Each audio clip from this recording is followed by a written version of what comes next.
Gene, the shooting happened just about a block away from Austin East High School, right here in this street. Police say that a 14-year-old, they believe a 14-year-old, they don't have an exact age yet, was shot in the torso one time that they know right now. He has been taken to UT Medical Center with some serious injuries, and this shooting happened very close to Austin East High School. We're going to pan over here.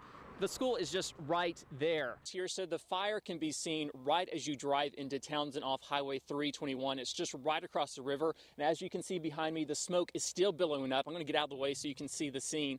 As they just told you, one person has died in this fire. Emergency officials say it's an old farmhouse. Cody, let me know if I'm pulling too hard or not enough. For the past 11 months, Marine Lance Corporal Cody Evans has been recovering at Walter Reed National Military Medical Center in Bethesda, Maryland. His progress has been remarkable. He's been one of the fastest rehabbed hip disarticulation amputees that we've ever had. Because of his progress, Cody will be coming home to Speedwell, Tennessee for good on Friday. Are you ready to get home? Very. Yeah, I miss it a lot. The staff at Walter Reed has prepared Cody for pretty much anything he might face at home. We put them through the ringer here to make sure they're able to handle everything that they can when they go home. I have more control using this one. Going down, I can slow myself down. New technology has made it possible for Cody to walk again. Most times, people with injuries like Cody's would end up in a wheelchair and they'd be just said, well, you're never going to walk. Well, so here at Walter Reed, we don't accept that, do we? So. He will be taking several pairs of prosthetic legs home to use. When Cody goes home to Speedwell, he won't have any follow-up visits scheduled here at Walter Reed, but the people here say if he ever needs anything, he's always welcome to come back. Cody really doesn't have any concerns about going home. He says there isn't anything he can't do. I wouldn't say can't, but there's stuff that's a lot more difficult now. He's the same person. He can have the same future that anybody could have. He's the same person he was before. His mother says one of the most amazing parts of Cody's journey has been his attitude. We have our moments, but I mean, you know, it's like I said, it could be worse, and I'm just grateful he's alive. Cody takes things one day at a time and is excited about taking his next step back to East Tennessee. In Bethesda, Maryland, Josh Ault, 6 News. Gene, here in South Knoxville, the damage was widespread. Here in the Island Home neighborhood, a lot of trees were knocked down by those high winds. Look at this tree beside me. It was cracked in half, split in half, and it landed on this huge home next to it. It's going to take a lot of work to clean this damage up. At the top of the page, the very first sentence, it says, "All over my carpet like a stuck effing pig." Sam Lee says he is furious about his son, who is going to be a freshman at Hardin Valley Academy, being required to read Robopocalypse. This should have been brought to our knowledge before assigned and forced on our kids. I mean, that's my problem. Lee personally started counting all the F words in Robopocalypse. By the time he got halfway through the book, he had already counted 15. At this point, we're just trying to understand the vetting process and how this book was selected. Elizabeth Alves, the acting superintendent for curriculum and instruction for Knox County Schools, says she was unaware this book had been selected for students to read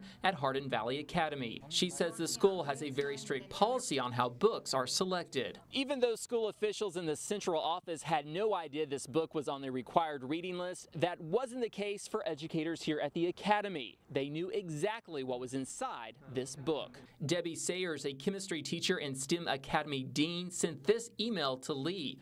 In it, she says, "I have read the book and am aware of the inappropriate language. Robopocalypse was one of several books proposed by teachers in the STEM Academy." She continues, "We narrowed the choice to 3 and then allowed the students to vote in advisories for their book of choice. They overwhelmingly picked Robopocalypse. In our selection of the book choices for students, we discussed adult-level language and decided that most, not all, students of this age group are exposed to profanity through much more graphic means than the written text." Lee feels students shouldn't have any say on what books they read and hopes more parents will be aware of this book. I would like to see it taken off the reading list. I don't know if that'll happen.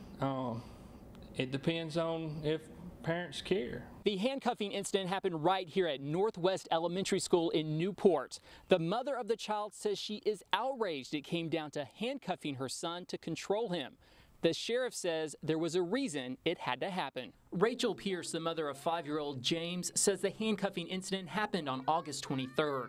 She and her husband were called to the school because of their son's behavior. First thing I thought was, why is my son handcuffed to a chair? Why couldn't the teachers or someone hold him instead of handcuffing him? Pierce says one of her son's ankles was handcuffed to the bottom of a chair by the school's resources officer. My husband asked them, let him out of the handcuffs. He asked him 6 times before he let him loose. School officials would not go on camera but say James's behavior has been a problem since school started. They say his parents have been called numerous times and that he has escaped from the school building at least 2 times. They did release this statement. The administration, faculty, and staff of Northwest Elementary attempted various means of therapeutic intervention strategies to try to control the behavior of the student. Every strategy incorporated failed to remedy the out-of-control actions of this child. The SRO restrained the child as a last possible resort for the child's own safety. Since the school resource officer works for the Sheriff's Department, an investigation was conducted. We've come to a very clear, concise finding that this officer utilized his training and also whatever means he had necessary to prevent this child from injuring himself. James's mother feels more needs to be done to prevent something like this from happening again. I don't want another child handcuffed the way my son was. School officials say they are still investigating this incident. The sheriff says his investigation is closed, and the family says they are planning to hire an attorney. In Newport, Josh Ault, 6 News. 5-year-old Lucas Williams had only been in school 8 days when he got in trouble for throwing crayons and rocks. School officials called his parents to get their permission to paddle him, but they never expected what they found when they picked him up. Devastation, anger, very devastated. What about you? What was when you learned that your son had been hurt? Shocked, more shocked because I had more confidence than that in the school. Lucas's parents say this is what their son looked like after he was paddled.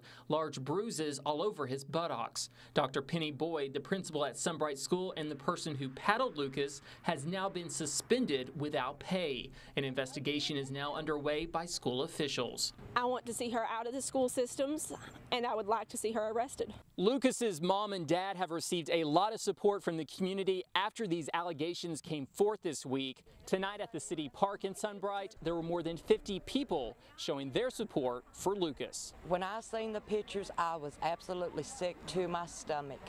That this is a 5-year-old child that an adult has laid her hands on. They think we're dumb hicks up here. We're not dumb hicks, and we're not going to stand for people putting their hands on our children. Lucas has been withdrawn from school, and his parents say they just want justice for him. I want her fired. She don't need a teacher's license. She never needs to be in public school again. In Sunbright, Josh Ault, 6 News. Police are still trying to figure out the motive of this shooting, but once again, they say a 14-year-old around that age has been shot once in the torso. He is in serious condition right now. They're still trying to figure out exactly who the suspect is and details about that, and they will release that as soon as possible. Reporting live in Knoxville, Josh Ault, 6 News.